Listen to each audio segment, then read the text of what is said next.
So Andrew, the Tax Cut and Jobs Act had within it the Craft Beverage Modernization and Tax Reform Act, and that gave us for 2018 and 2019 some really beneficial provisions with respect to the rate of tax or credits available for the production and importation of beer, of wine, of distilled spirits. Very, again, favorable provisions. What are you hearing in terms of on the Hill as to with respect to going beyond 2019, and are those going to be extended? Yeah, I think there's an expectation that the Craft Beverage Modernization Act will be extended as part of legislation addressing the expired and expiring provisions.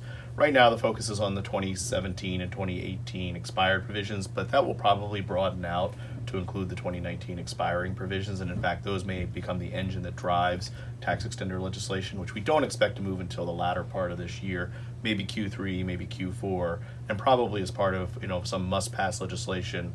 Like a 2-year bipartisan budget agreement that's currently being negotiated to address government funding, raising budget caps, and also the debt limit.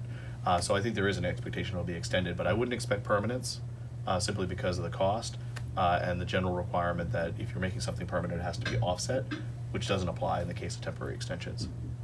Do you hear anything in the way of industry sort of outcry or specific support for these provisions? Absolutely. I mean, this is legislation that has broad bipartisan support. They've done a great job of bringing in constituencies from all across the country, and so it does, I think, have strong stakeholder support, but also strong support on the Hill, and that's going to really help it get across the finish line. But it also helps that you've got some key people in key positions. You've got Senator Wyden, who's the ranking member on the Finance Committee, and now you have Mike Thompson of California, who represents wine country, who is the chairman of the Select Revenue Subcommittee on Ways and Means. Excellent. Thank you, Andrew.